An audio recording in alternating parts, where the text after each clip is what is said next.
네, 반갑습니다. 시작한 지 얼마 안 된 것 같은데 왜 안 하는가가 벌써 끝나버립니다.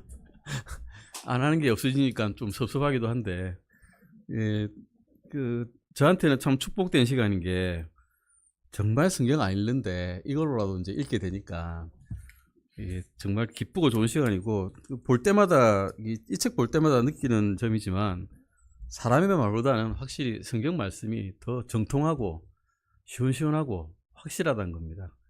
인간의 말은 별로 설명을 많이 하지만 사실 설명이 이렇게 중요하진 않더라고요. 그냥 말씀 보고 읽는 게 더 중요한 것 같습니다.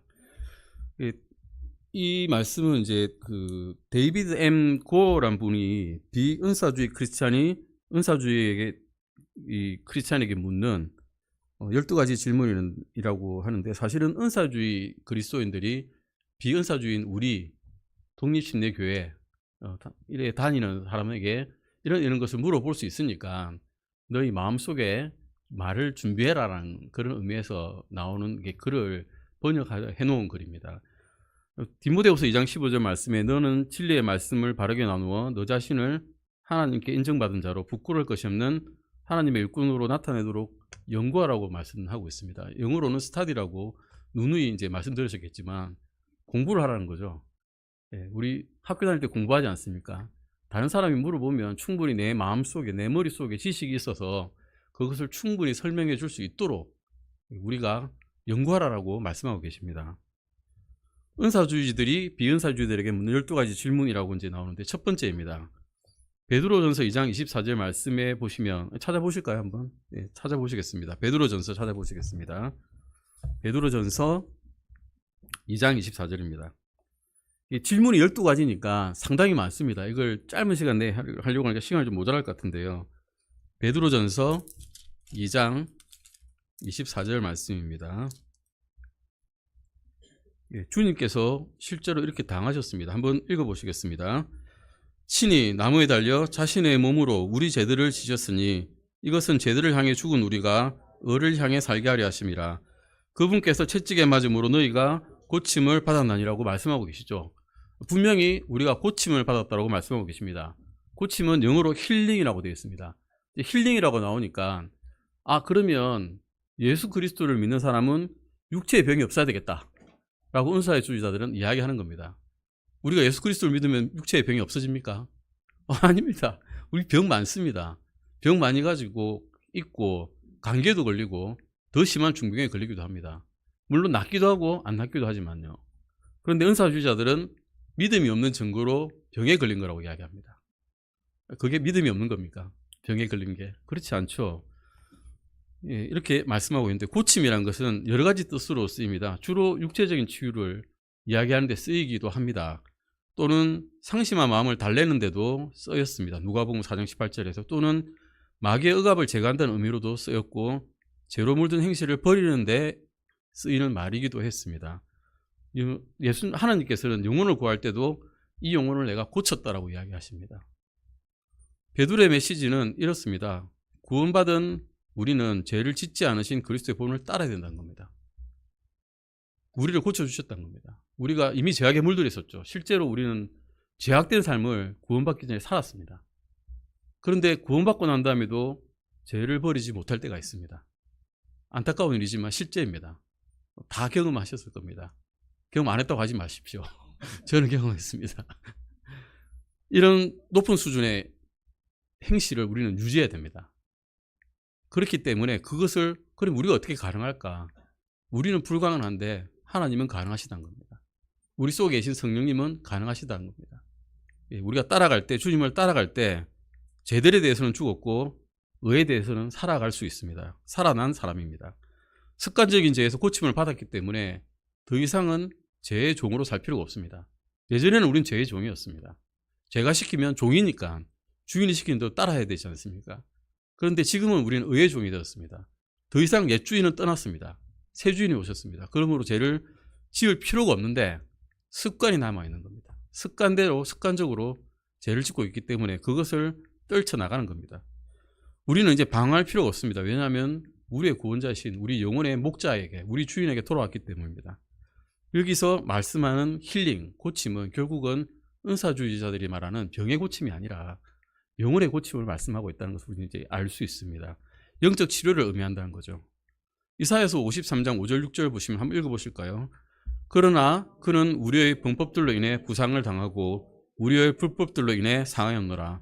그가 징벌을 받음으로 우리가 화평을 누리고 그가 채찍에 맞음으로 우리가 고침을 받았도다. 우리는 다 양 같아서 길을 잃고 각각 자기 길로 갔거늘 주께서는 우리 모두의 불법을 그에게 담당시키셨도다.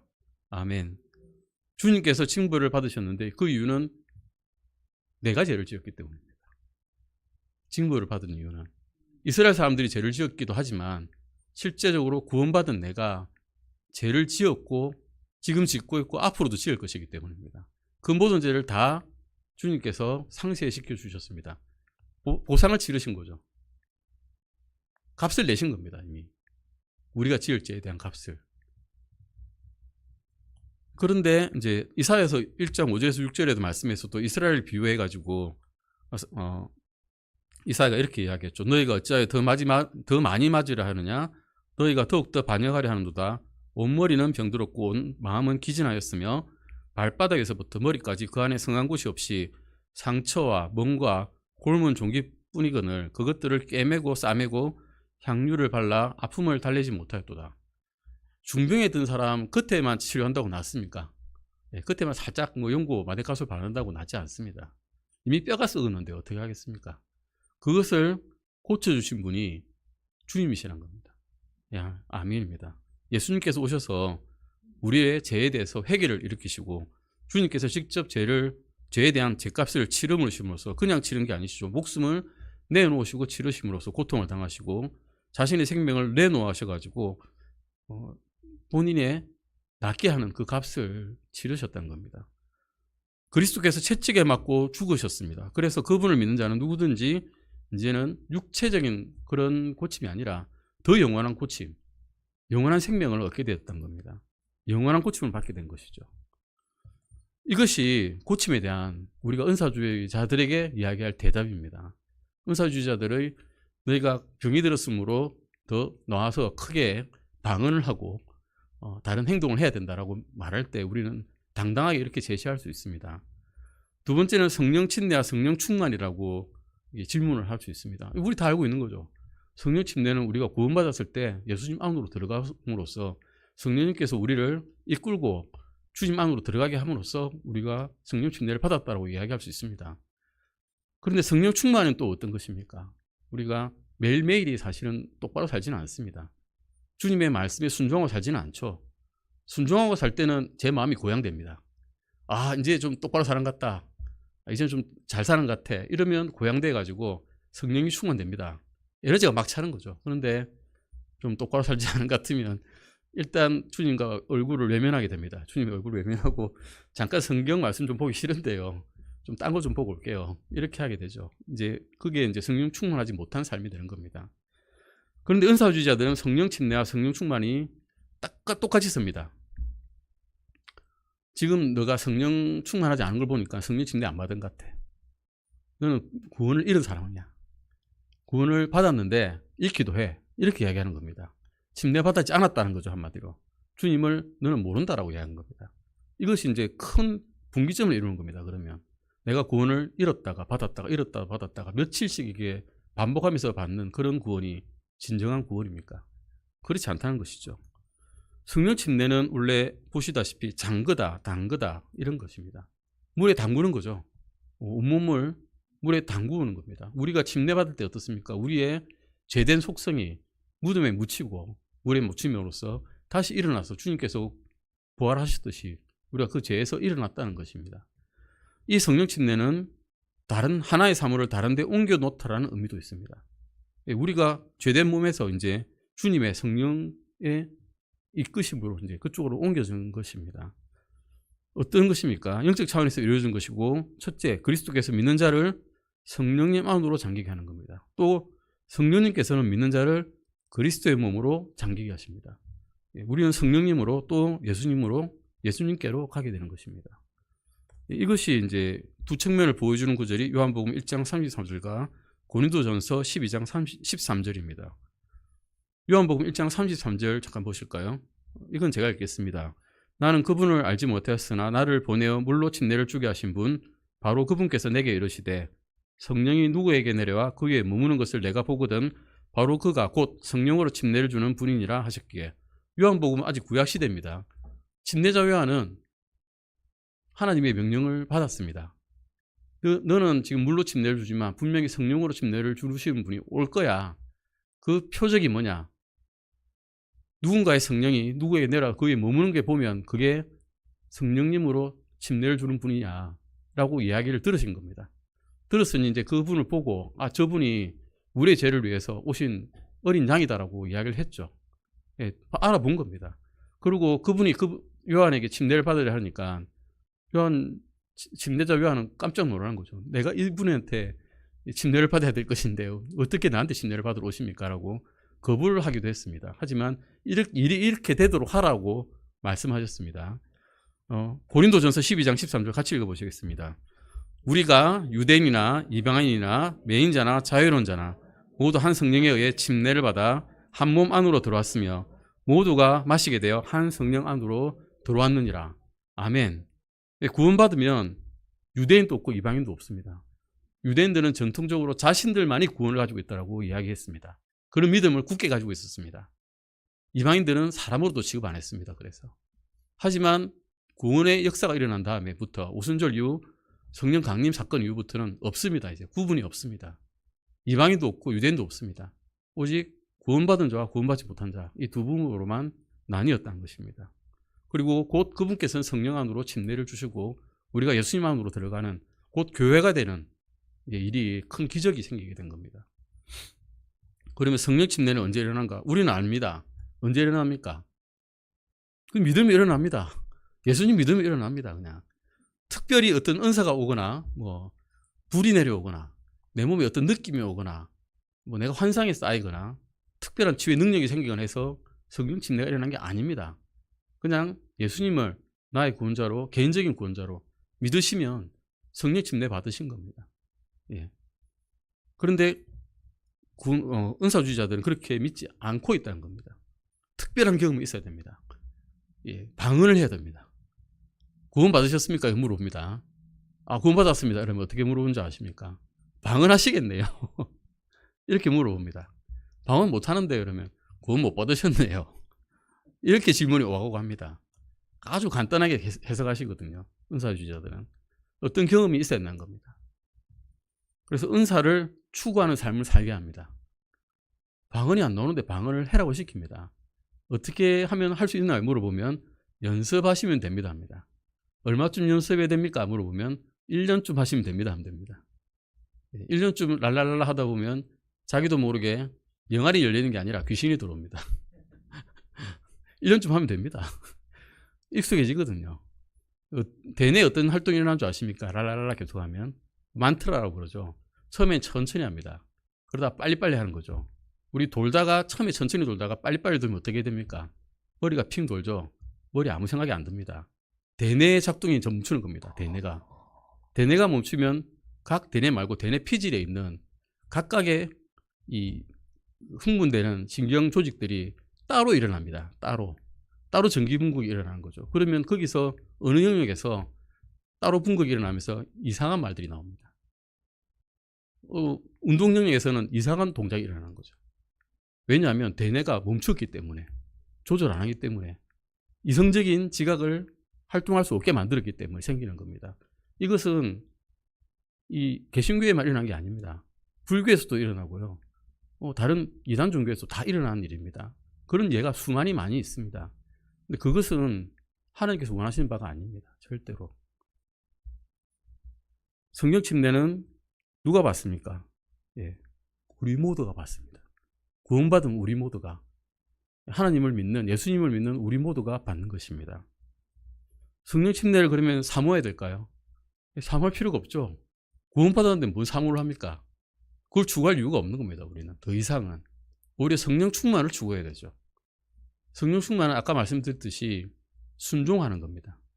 말씀에 순종하는 겁니다. 예, 말씀을 거부하는 게 아니라 말씀에 순종하는 것이 결국은 성령 충만의 길입니다.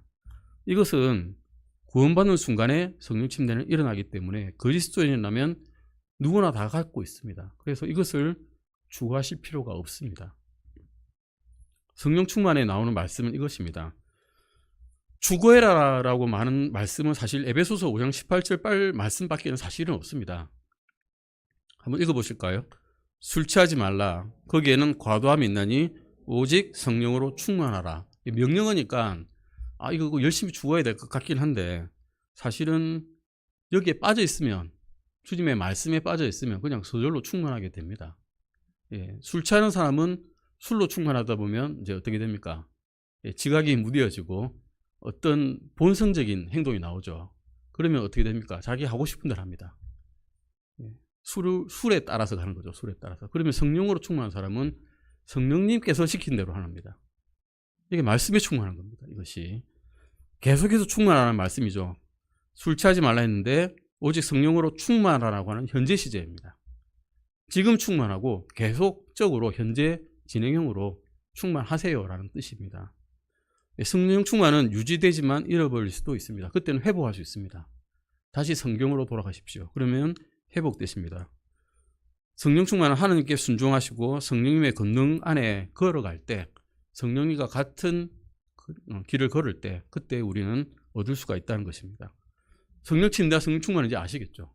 예, 교리적인 거고 아주 간단한 것입니다. 복잡하지 않습니다. 충분히 설명할 수 있습니다. 성령 침례와 성령 충만의 차이점은 이렇게 이제 요약할 수 있습니다. 성령 침례는 한 번, 예, 성령 충만은 여러 번 계속 지속적으로, 성령 침례는 태어나는 순간, 다시 태어나는 순간, 성령 충만은 그리스도인으로 살아가는 가운데 성화 과정을 겪으면서, 예, 우리가 모든 인내와 고난을 겪으면서 소망을 가지고 살 때 그때 일어납니다. 모든 성도들은 성령 침례를 받은 상태입니다. 성령 충만은 순종할 때, 믿는 자가 순종할 때 일어납니다. 성령 침례는 명령이 아닙니다. 하나님께서 책임져 주셨습니다. 예, 구원시켜 주셨죠. 은혜로. 그래서 이거는 우리의 책임이 아닙니다. 성령 충만은 명령인데 그건 우리의 책임입니다. 우리가 지켜야 될 겁니다. 성령 침례는 믿는 자의 신분과 관계 있습니다. 신분은 이미 옮겨진 겁니다. 우리가 지옥으로 갈 신분에서 하나님의 우편에 앉아 계신 예수님의 형제로, 예수님의 친구로 신분이 옮겨진 겁니다. 이제 성령 충만은 믿는 자의 경험과 관련이 있습니다. 우리 경험하죠. 인내하고 경험해야 됩니다. 성령 침례는 사람을 그리스도 안으로 옮기는 과정이고 옮기는 것입니다. 과정이 아닙니다. 성령 충만은 사람의 행동을 그리스도와 같이 만드는 겁니다. 예수님을 따라가는 거죠. 따라 걷다 보면 비슷해집니다. 예, 비슷한 사람끼리 걸으면 비슷해지죠. 나쁜 사람하고 걸으면 나쁘지게 되고 좋은 사람하고 걸으면 좋아지게 됩니다. 아멘. 질문 3입니다. 이것도 은사주의자들이 물어보죠. 이 예가 있다. 사도행전에 보시면 오순절 교회 이전에 사도들은 구원을 받았을까요? 안 받았을까요? 예, 예수님을 믿고 살았기 때문에 구원 받았습니다. 그들은 구원 받았는데 다시 오순절 때 성령님이 강림했습니다. 예수님께서는 성령님이 오실 거라고 미리 예언하셨습니다. 사도들에게 죽기 전에 이미 이렇게 말씀해 주셨거든요. 성령님이 올 거다. 내가 떠나면 성령님이 올 거야. 그런데 그분이 너희가 모르는 것도 다 가르쳐 주시고 내가 말한 것 다 기억나게 해주실 거야 라고 말씀하셨습니다. 그 전에 이들은 요한 침례도 받았고 침례전에 침례도 받았고 예수님을 따라다니면서 예수님도 믿었습니다. 물론 베드로도 배신하고 다 도망가고 했지만 예수님께서 다시 부활하신 다음에 다 믿었지 않습니까? 근데 그 짧은 기간 동안에는 성령님이 안 계셨습니다. 예수님하고 같이 계실 때 예수님과 그 제자들이 같이 있을 때는 부활하고 난 다음에도 없었죠. 성령님께서는. 그런데 오순절 교회 이후에 성령님께서 강림하셨습니다. 이걸 보고 은사주의자들이 너희가 믿고 난 다음에 한참 지나서 어떤 과정을 겪어서 어떤 신비한 경험을 겪어야 너희가 진짜 구원을 받는다라고 이야기하는 겁니다. 이것이 둘째 축복이라고 이야기합니다. 둘째 축복. 그들은 첫 번째 축복은 일단 믿은 거고, 그러니까 온 거고, 교회 온 거고, 두 번째 축복은 교회에서 한참 이게 수련을 받고 방언 연습도 좀 하고 봉사도 하고 해서 그때 어떤 특별한 은혜가 오면 그제서야 구원받은 거야 라고 이야기하는 겁니다. 이것은 사람을 속이는 겁니다. 그렇게 하시면 안 됩니다. 사도들의 체험은 사실은 독특한 겁니다. 과도기에 살았기 때문에. 아직 예수님께서 성령님을 보내주겠다고 약속을 하셨는데 아직 하늘로 안 가셨기 때문에 그 기간 동안 안 주신 거 가지고 이제 이렇게 설명을 해버린 겁니다. 이런 사도들의 예를 오순절 이후에 믿은 우리 신약의 그리스도인들이 적용할 수 없는 겁니다. 이것은. 질문 4입니다. 고린도전서 14장 39절 보시면 타언으로 방언한 것을 금하지 말라라고 이야기하고 있습니다. 되게 헷갈리는 말씀이죠. 갑자기 방언 우리는 아니라고 생각하는데 왜 갑자기 또 금하지 말라, 방언하라 하실까? 이런 말씀입니다. 한번 찾아보실까요?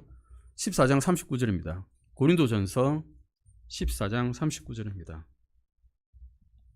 고린도전서 14장 39절입니다. 사실 방언에 대한 말씀은 고린도전서의 거의 대부분입니다.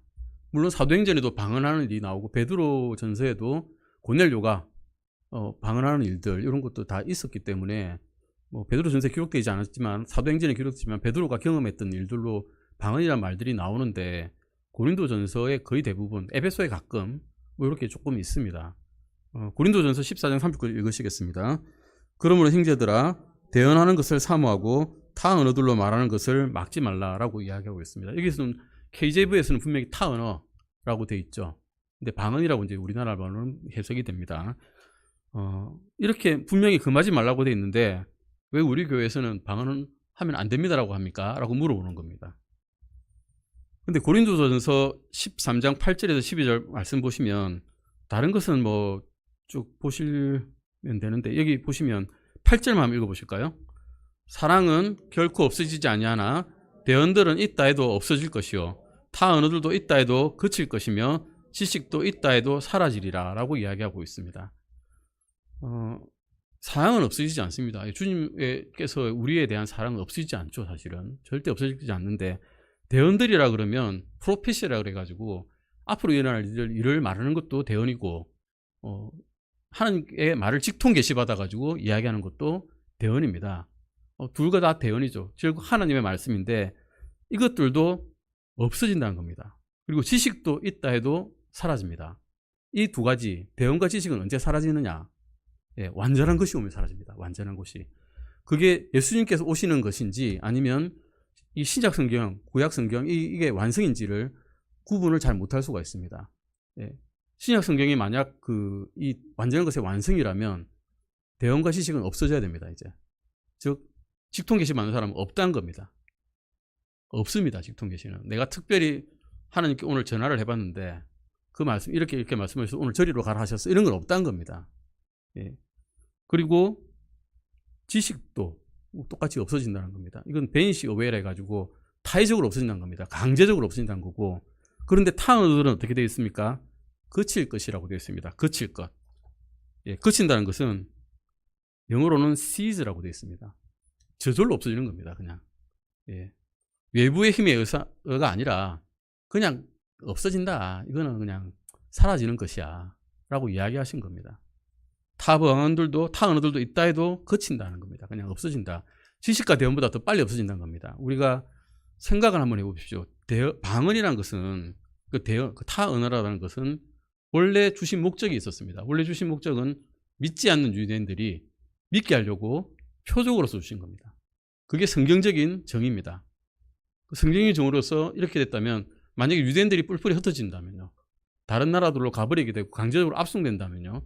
유대인들을 만날 일이 없다면요. 이게 방언이 필요할까요? 성경적으로 필요 없습니다. 아예. 왜냐면 유대인이 없으니까. 표적으로 주신 건데 유대인들에게 없으니까 유대인들이 할 필요가 없는 거죠. 그래서 방언은 저절로 사라진다는 겁니다. 주후 70년에 이스라엘이 망했습니다. 타이투스 디도라는 장군에 의해서 로마 장군에 의해서 성전벽에 돌 하나 없어지도록 다 망해버렸습니다. 다 이끌려가고 압송돼가고 다른 나라 노예로 끌려가고 해서 이스라엘 자체가 나라가 없어져 버렸습니다. 그 이후로는 방언이 없어졌습니다. 그리고 지식과 대언도 사실은 주 90년에 성경이 완성되고 난다면은 없다라고 생각하시면 됩니다. 그 이후로 새로운 계시가 있어서 성경에 첨부되지 않았습니다. 요한계시록 끝입니다.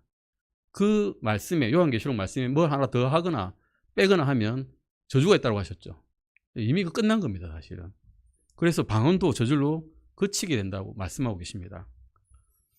고린도전서 아까 보신 거죠. 22절 제가 읽어보겠습니다. 그러므로 타 언어들은 믿는 자들을 위한 표적이 아니요 믿지 않는 자들을 위한 표적이지만 대언하는 것은 믿지 않는 자들을 위한 것이 아니라 믿는 자들을 위한 것이니라 라고 말씀하고 있습니다. 대언은 우리 교회에 이렇게 모여서 성경 공부하면 그게 대언하는 겁니다. 사실은 대중들 앞에서 믿는 자들 앞에서 성경을 읽지 않습니까? 하나님께서 주신 말씀을 읽기 때문에 이게 대언하는 것이고, 타 언어들은 유대인들을 위한 것입니다. 믿지 않는 유대인들을 위해서. 믿는 유대인도 아닙니다. 믿지 않는 유대인들을 위해서 표적을 유대인들은 워낙 바라기 때문에 이 시기만이라도 내가 좀 믿게 하려고 잠깐 주신 은사란 거죠. 이 말씀을 결국은 해석을 하자면 타 언어 선물은 이제 그쳤습니다. 1차 목적이 믿지 않는 유대인들을 향한 표적이기 때문에 대부분의 교회에서는 이제 달성할 수가 없습니다. 우리 이 중에 유대인이 있으십니까? 아무도 안 계시죠. 필요가 없는 겁니다. 그리고 또 타 언어들을 말하는 사람하고 말하지 않는 사람이 있으면 이상하게 계급 차이를 느낍니다. 누군가 대언을 하면 방언을 막 하고 있으면 나 좀 나는 못하는데 좀 꿀리는데 뭐 이런 느낌을 가지신답니다. 그래서 왠지 좀 그분 밑에 있는 것 같고 이런 것 때문에 불화가 생긴답니다. 그리고 사실은 성경에서도 방언을 말하려면 어떤 제한점이 있었습니다. 한꺼번에 말하지 말라 그럽니다. 한꺼번에 여러 사람이 모여서 우와 이렇게 우리 흔히 은사주의 교회에서 하는 것처럼 모든 사람이 다 방언하고 웅성웅성하고 있으면 이런 거 하지 말라고 분명히 바울은 고린도 교회에게 말했습니다. 차례대로 말하고 해석하는 자가 없으면 말하지 말라 했습니다. 차라리 내가 한마디 말을 알아듣는 말을 해가지고 너희에게 알아듣는 말로 하나님의 말씀을 전하는 것이 알아듣지 못하는 말로 100마디 하는 것보다 낫다라고 이야기했습니다. 알아듣지 못하는 말은 필요가 없는 겁니다. 방언하는 사람이 있으면 대언하는 사람이 번역하는 사람이 있어야 됩니다.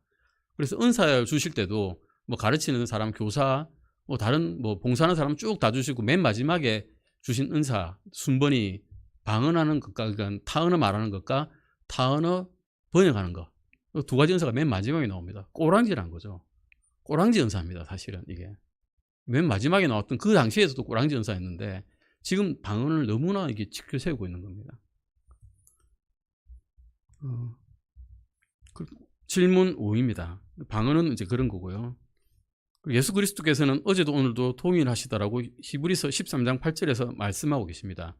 동일하다 이 말이 이제 확 꽂힌 겁니다. 똑같으시면 예수님께 계실 때 그리고 그 사도 시대에 예수님의 제자들이 했던 그 방언을 왜 지금 못하게 하냐? 지금 해야지. 그 예수님의 제자들이 했던 그 병 고치는 은사 동일하시니까 지금도 해야지 라고 이야기를 하는 거죠. 이렇게 물어보면 어떻게 대답하시겠습니까? 히브리서 13장 7절에서 9절 한번 읽어보시겠습니다. 하나님의 말씀을 너에게 일러주고 너희를 다스리는 자들을 기억하며 그들의 행실의 결말을 깊이 살펴보고 그들의 믿음을 따르라. 예수 그리스도는 어제도 오늘도 영원토록 동일하시니라. 여러 가지 이상한 교리에 끌려다니지 말라.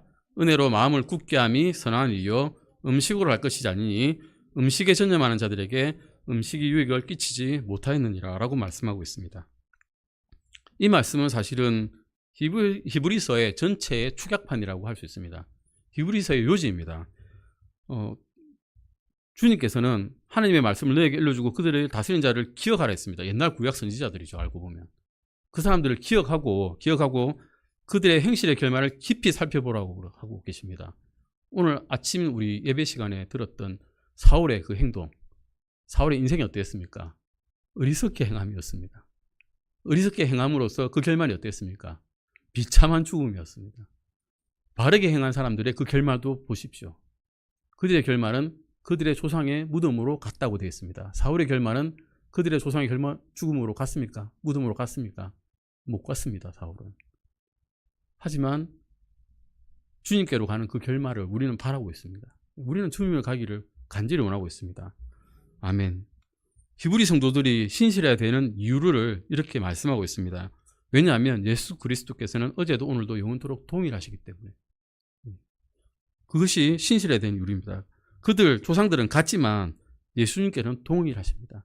그 조상들을 따라 결말을 봤지만 그들은 지금 여기 없습니다. 같이 있지 않습니다. 하지만 예수님께서는 어제도 오늘도 내일도 같이 계실 것입니다. 우리 함께 같이 계실 것입니다. 이것이 뒤에 있는 것이 적용입니다. 여러 가지 이상한 교리에 끌려다니지 말라는 겁니다. 이게 결론이죠. 은혜로 마음을 굳게 함은 선한 일이고 음식으로 할 게 아니라는 겁니다. 무슨 음식을 먹어서 나는 깨끗한 사람이고 무슨 음식을 나는 안 먹으니까 아니면 또 먹으니까 더러운 사람이야, 이런 게 아니라는 겁니다. 그런 행위가 중요치 않다는 겁니다. 이것을 적용하시라는 겁니다. 하나님께서는 일하시는 방식이 바뀌었지만 오순절 사건 이후로 신약교회에 온 다음부터는 행하시는 방식이 바뀌셨습니다.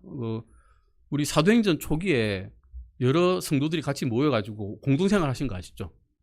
그때 돈을 이렇게 같이 공동생활해서 모았는데 안 낸 사람이 있었습니다. 밭을 팔았죠. 팔았는데 좀 얼마나 숨겼습니다. 아나니아와 삽비라 숨겼습니다. 근데 숨겼는데 어찌 됐습니까? 죽임을 당했죠. 우리 교회에서 헌금 안 한다고 죽임을 당합니까? 큰일 날 일이죠.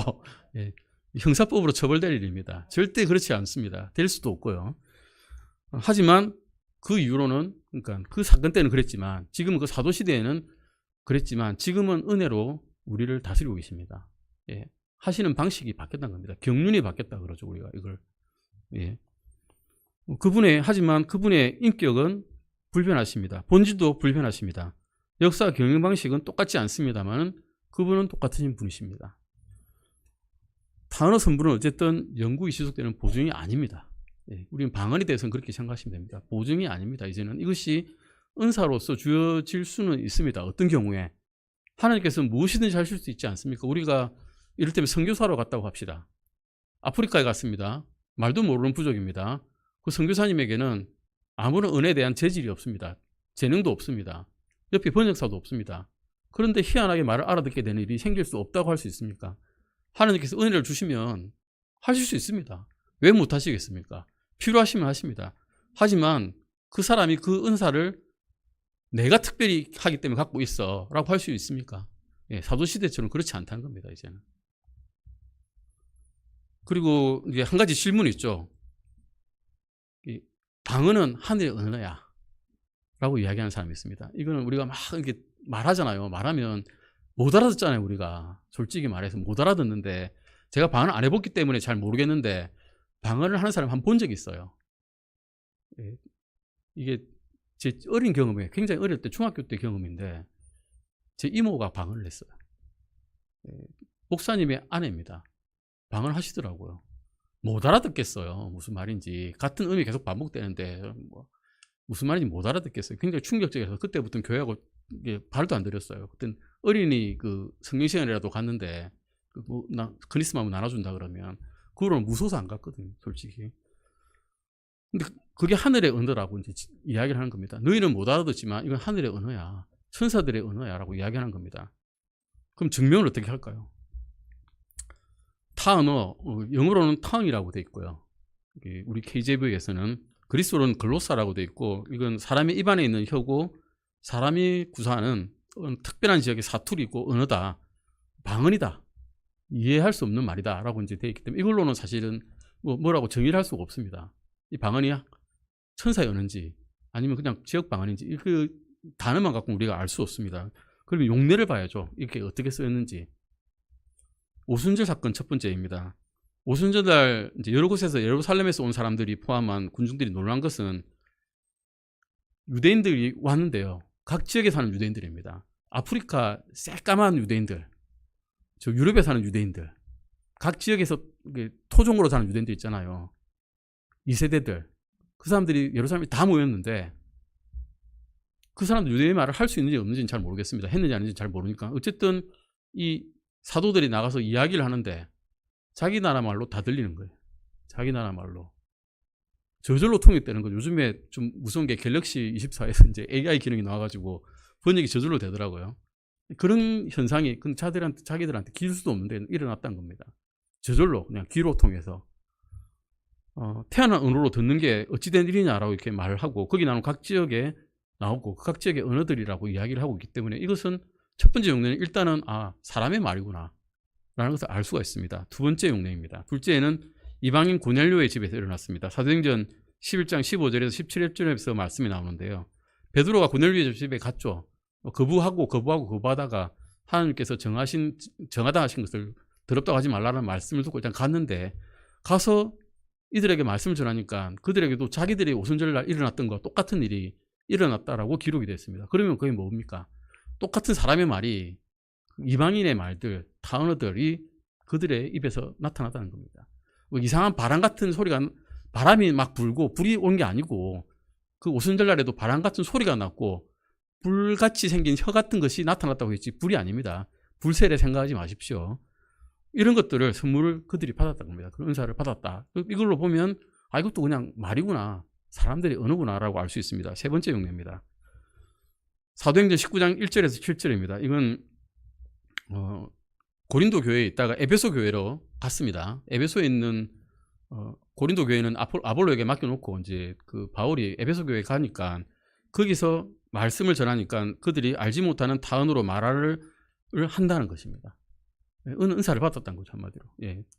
흔히 말하는 방언의 은사, 타언의 은사를 받았는데 영어로는 unknown tongue이라고 되어 있습니다. unknown tongue 14장 고린도서 14장 13절 말씀에서도 그러므로 알지 못하는 타언으로 말하는 자는 통역할 수 있도록 기도할지니라고 말하고 있습니다. 통역이 필요하다는 겁니다. 방언만 갖고는 아무 도움이 안 된다는 겁니다. 사실은 아무 도움이 안 됩니다. 여기서 프랑스 하시는 분 계십니까 혹시? 프랑스어를 잘하는 분은 프랑스 말로 이 성경을 말씀을 전하면 은혜가 되겠죠. 복이 되겠죠. 저 같은 경우는 아무 복이 안 됩니다. 뒤에 음악 소리가 들립니다. 알지 못하는 꽹과리가 똑같은 겁니다. 저한테는. 그래서 결국 통역하는 자가 있어야 방언을 해야 된다라고 이야기하고 있는 것은 알 수 있는 언어입니다. 알 수 있는 언어. 설사 천사의 언어로 했다고 칩시다. 그것을 방언을 통역하는 자가 없으면 하면 안 된다라고 말하고 있습니다. 대부분의 현대 오순절자, 은사주의자 방언은 그 음절이 구분이 떨어져 있습니다. 우리가 음소라 그러는데요. 음소란 뭐라 그러는가 하면 소리를 구분할 수 있는 채소 단위를 음소라 그럽니다. 이를테면 살이나 쌀을 구분하는 겁니다. 그러면 시옷이 하나 들어가야 살인지 쌀인지 알 수 있지 않습니까? 그런 음소들만 이야기합니다. 방언들은. 음소만, 단절된 말들, 이어지지 않는 말들만 이야기하거든요. 그걸 구분을 다 모아봤답니다. 언어학자들이. 이건 도저히 번역할 수 없는 말이다.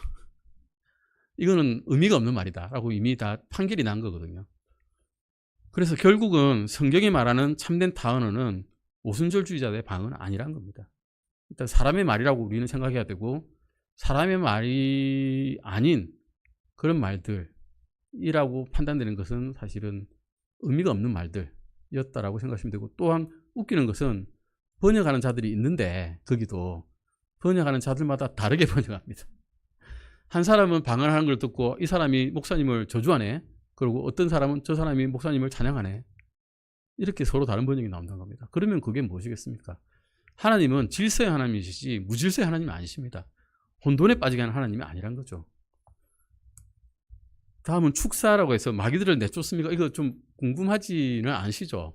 저는 별로 궁금하지 않던데, 이게 영화 보면 오멘 이런 거 보면 이제 막 이 십자가 들고 막 이렇게 해가지고 이 쫓아내는들 이런 거 영화들이 너무 많이 나와가지고 십자가에 무슨 나무 막대기 힘이 있겠습니까? 마귀들을 이런 식으로 내쫓은 거 아닙니다. 우리의 싸움은 사회가 피와 맞붙어 싸우는 거 아닙니다. 우리 피 튀기는 싸움 하는 거 아닙니다. 마귀와 싸움은. 우리는 무기가 있어야 됩니다. 그런데 영과 싸우기 때문에, 영적 사악함과 맞붙어 싸우기 때문에 무기가 있어야 되는데, 에베소서 6장에 방어용 무기, 공격용 무기 다 나옵니다. 공격용 무기는 뭐 하나 있죠? 말씀의 검, 성령의 검. 말씀 따위 하나밖에 없습니다. 우리는. 그 다음 뭡니까? 다 방어 무기입니다. 전부 다 방어입니다. 직접 나가서 싸우라 하지 않습니다. 주님께서는. 신약 성경에서 마귀와 싸우라고 명령하고 있는 부인 말씀은 없습니다. 다 피하라 그러시죠. 피하라. 왜 피해야 될까요? 우리 약하니까. 우린 약합니다. 주님은 강하시지만 우린 약합니다. 주님의 말씀으로 가득 차 있다면 주님으로 싸울 수는 있겠지만, 주님께서 싸워주실 수는 있겠지만, 우리의 가진 이 능력으로는 도저히 싸울 수 상대가 안 됩니다. 마귀들을 다루는 첫 번째 단계는 주님께서 크시다는 걸 기억하는 겁니다. 요한 1서 4장 4절 같이 읽어보시겠습니다. 너희 안에 계신 분이 세상에 있는 그보다 더 크시도다. 세상에 있는 그는 누굴까요? 사탄 마귀입니다. 사탄 마귀는 큽니다. 우리가 상대를 못하지만 하나님께서는 그보다 훨씬 크시죠. 그러니까 하나님의 말씀만 가면 물리칠 수 있는 겁니다. 아멘. 둘째 단계는 공격을 경계하는 겁니다. 공격 안 당하면 되거든요. 싸우지 않으면 되는 겁니다. 공격 안 당하고. 정신 차리고 깨어있어라고 말씀하고 있습니다. 그들이 원하는 건 이겁니다. 전략이 있습니다. 마귀는 전통적인 전략이 있습니다. 항상 갖고 있는 전략.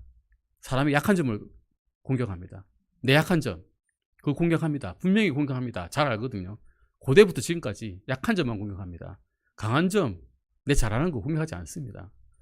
악한 세력들은 하나님을 의심하기를 원합니다. 그들은 자연적인 질병의 고통도 이용합니다. 6기에서 보시면 아십니다. 악한 세력들은 악한 생각을 사람에게 불어넣습니다.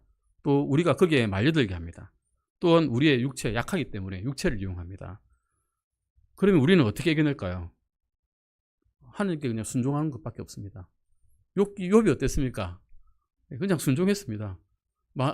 아내가 어떻게 했죠? 나가 죽으라 그랬죠. 하나님의 말씀, 하나님을 저주하고 나가 죽으라 그랬어요. 단순하게 말하면 나가 죽으라는 건데, 나쁜 것도 좋은 것도 주셨으니 나쁜 것도 주지 아니하겠느냐. 하나님께서는 다 주실 수 있다라고 욥은 그냥 순종하고 순순하게 받아들였습니다. 마귀들을 다루는 마지막 단계가 하나님의 전신갑주를 입는 겁니다. 전신갑주가 뭐가 있습니까? 진리의 허리띠, 의의 흉갑, 또 뭐 있습니까? 화평의 복음을 예비한 신, 또 뭐가 있을까요? 구원의 검, 성령의 검, 또 제일 많은 게 구원의 투구, 머리 보호해야죠, 우리는. 아멘. 머리 보호해야 됩니다.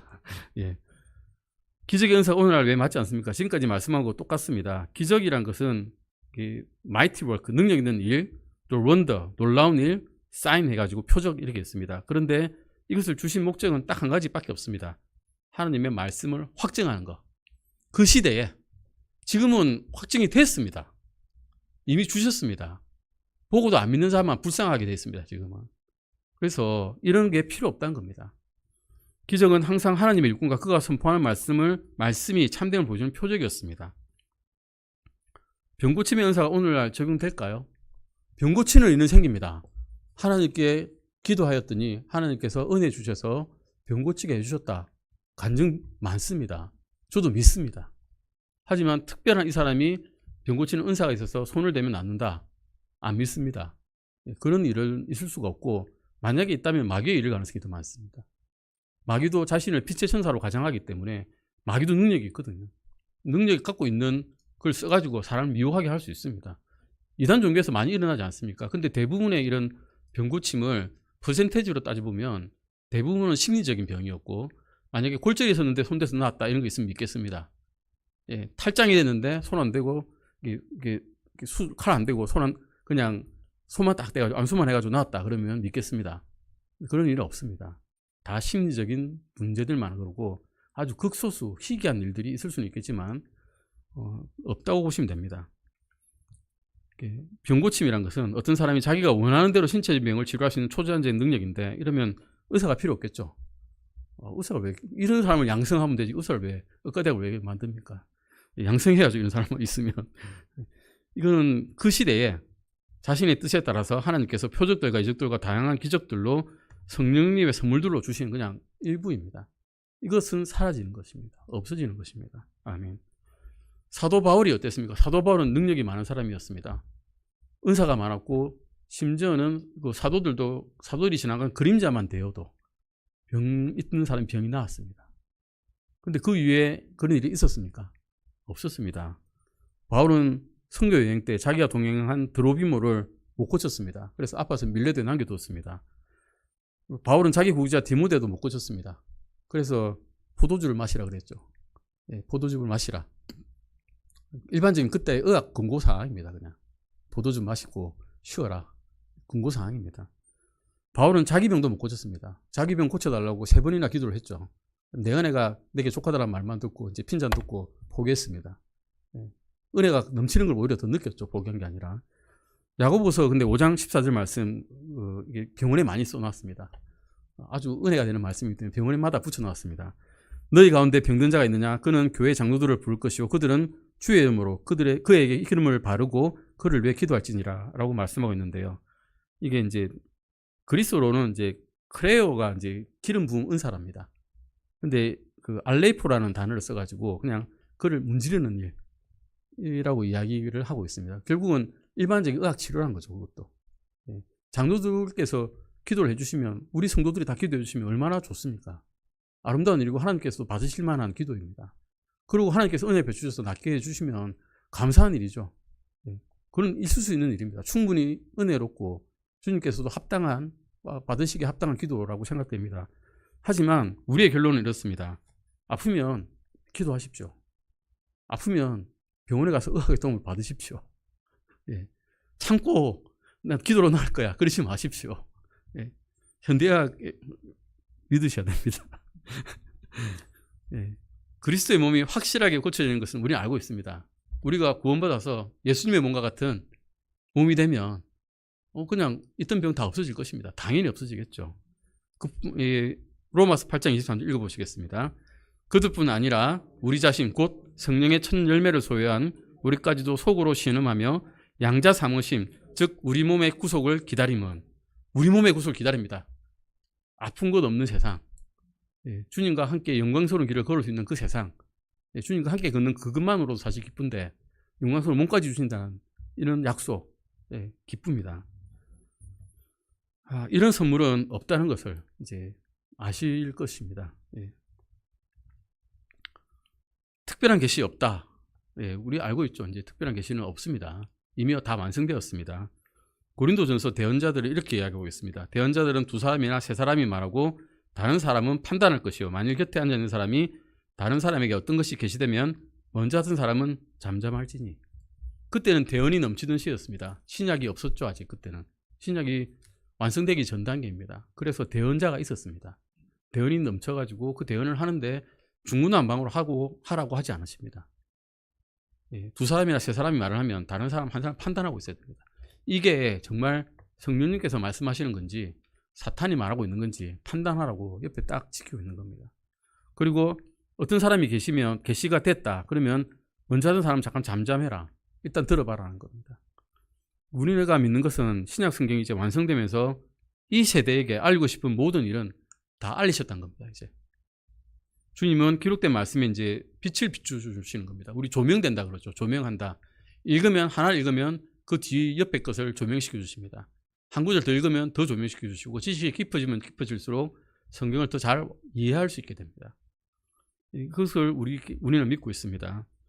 히브리서 1장 1절에서 2절 말씀 보시면 지나간 때에는, 옛날이죠. 지나간 때에는, 지금 신약 시대 말고 구약 시대에는 여러 시대에 다양한 방식으로 대언자들을 통하여 조상들에게 말씀하셨습니다.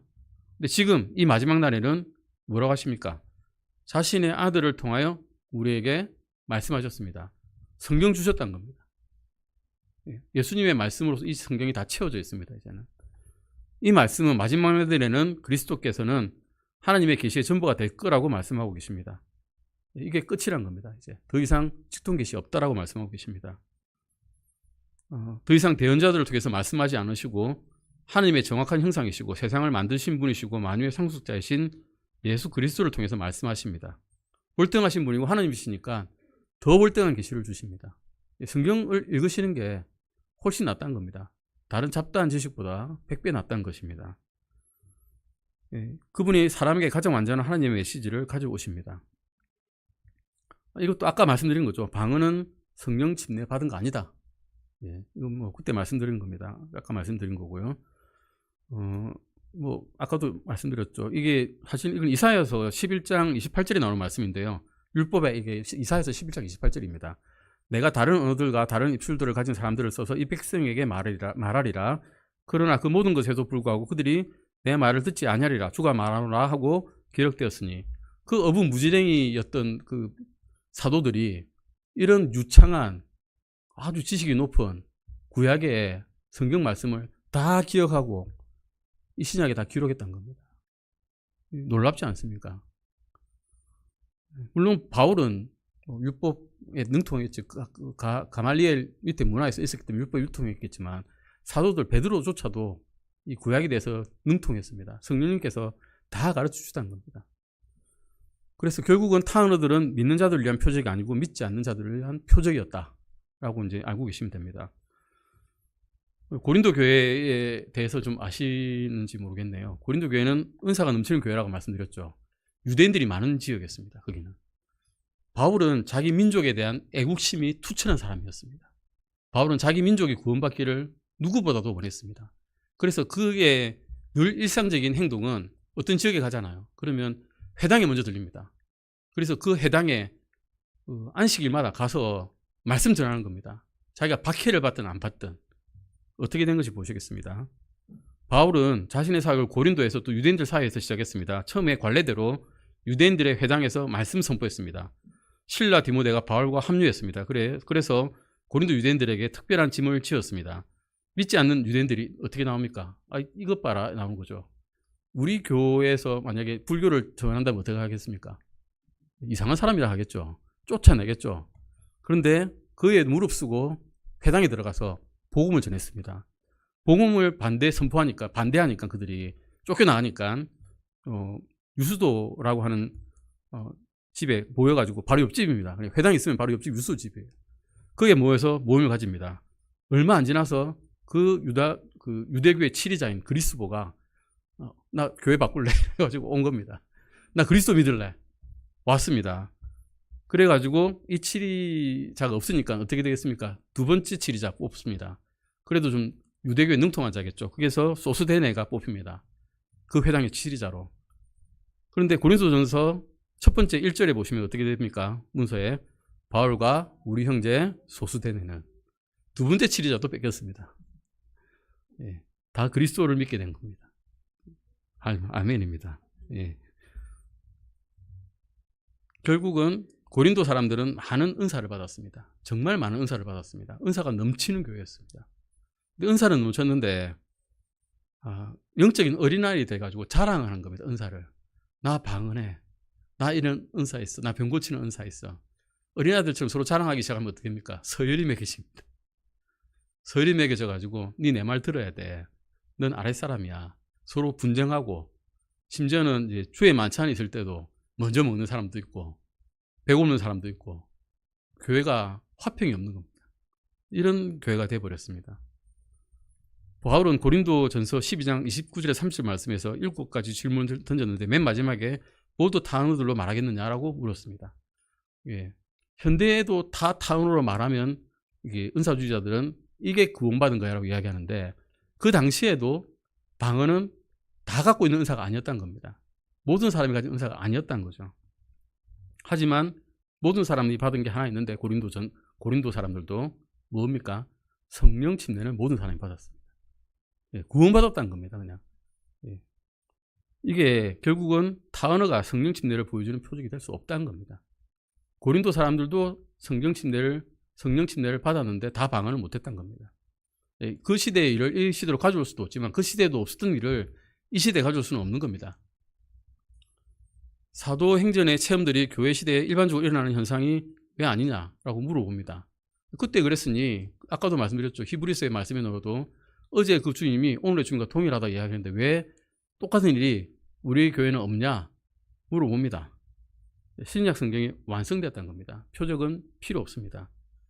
사도들과 그 동료들이 보여준 기적 선물은 교회 시대의 일반적인 기준이 될 수가 이제는 없습니다. 예, 뭐 이런 말씀을 쭉 따라 이렇게 한번 책을 읽어보시면 됩니다. 이것을 굳이 다 읽을 필요는 없습니다. 은사주의자들은 사도행전을 이제 의지해가지고 오순절 되기 전에 오순절 이후로 주님께서 성령님을 기다리라는 그 말씀을 지지합니다. 그러니까 구원받은 상태도 아니란 거죠. 둘째 블레싱이 두 번째 축복이 있기 전까지는 구원받은 것도 아니니까 기다려라. 성령님의 어떤 체험이 와야 너희가 구원받은 거라라고 가르치다는 겁니다. 하지만 이때조차도 성령님을 기다리는 게 아주 능동적으로 기다리는 게 아니라 그냥 정말 앉아 기다리는 거였습니다. 마가의 다락방에서 그냥 기다리는 겁니다. 주신다 하였으니 믿고 기다리겠습니다. 기다리는 거였습니다. 지금처럼 방언하면서 방언해야 한지 주님 오신다 하면서 훈련해서 얻는 그런 게 아니란 겁니다. 우리의 의무는 그냥 지역 교회를 세우는 겁니다. 이 지역에 믿는 사람들의 말씀 전하는 교회, 또 믿지 않는 사람들을 구원하는 그런 교회에 세우는 것입니다. 그분께서 우리 안에서 일하시는 권능에 따라 우리가 구하거나 생각하는 모든 것 이상으로 힘이 넘치도록 능히 행할 수 있으십니다. 아멘. 실제로 그렇게 하셨습니다. 이 지역 저희 교회만 들겠습니다. 그 슈퍼 같은 문방구 뒤에는 그 허름한 교회 건물이 1이 될 것이라고 누가 생각했겠습니까? 빚에는 그 건물에서 누가 이런 교회를 옮겨올 거라 생각했겠습니까? 서너 명 모이는 교회에서 이런 교회가 될 거라고 누가 생각했겠습니까? 주님의 은사입니다. 주님의 은혜입니다. 그리고 위대한 부활의 권능은 기적 같은 일을 해내실 것입니다. 성경은 그런데 우리가 순종하고 기도하고 움직일 때 이 같은 일을 행하시지, 은사를 구할 때 이는 일을 행하신다고 말씀하고 계시지 않습니다. 우리에게 이 말씀하시죠. 같이 한번 읽어보시겠습니다. 긴데요. 에베소서 4장 11절에서 15절 말씀입니다. 그분께서 더러는 사도로, 더러는 대언자로, 더러는 복음 전도자로, 더러는 목사 겸 교사로 주셨으니 이것은 성도들을 완전하게 하고 섬기는 일을 하게 하며 그리스도의 몸을 세우게 하려 하심이라. 마침내 우리가 다 믿음과 하나님의 아들을 아는 것에서 하나가 되어 완전한 사람이 이루고 그리스도의 충만하심의 장성한 분량에까지 이르느니 그 목적은 우리가 이제부터 더 이상 아이가 되지 아니하여 사람들의 속임수와 몰래 숨어서 속이려 하는 자들이 사용하는 강교한 술수로 말미암아 교리의 모든 바람에 이리저리 흔들려 밀려다니지 아니하고 오직 사랑 안에서 진리를 말하며 모든 일에서 그분 안에 이르도록 성장하게 하려 함이라. 그분은 머리시니 곧 그리스도시니라. 아멘. 주님께서는 이렇게 우리의 머리 대신 주님으로서 우리가 가실 길을 이끌어 가신다고 믿습니다. 왜 안 하는가 시리즈가 이렇게 이제 끝나버렸습니다. 왜 안 하는가? 이제 누구에게 말씀을 들으셔도 다 설명하실 수 있으실 겁니다. 설명을 못 하시겠다 그러시면 왜 안 하는가 시리즈 한번 읽어보십시오. 모르는 것은 또 읽고 또 읽으면 머리에 남습니다. 바위에 새긴 글자는 지워지지 않습니다. 기도하시고 마치겠습니다. 하나님 감사드립니다. 부족한 능력을 가진 저희들을 이용하셔서 사용하셔서 이 말씀을 전해주심에 정말 감사드립니다. 미천한 능력으로서 주님의 영광된 일을 나타낼 수 있게 해주심에 감사드립니다. 주님, 저희 교회가 하나님의 능력 있는 일들을 할 수 있는 이 진해의 등대로서 작동하게 해주십시오. 주님 감사드립니다. 이 모든 것 우리 주 예수 그리스도 이름으로 기도드렸습니다. 아멘.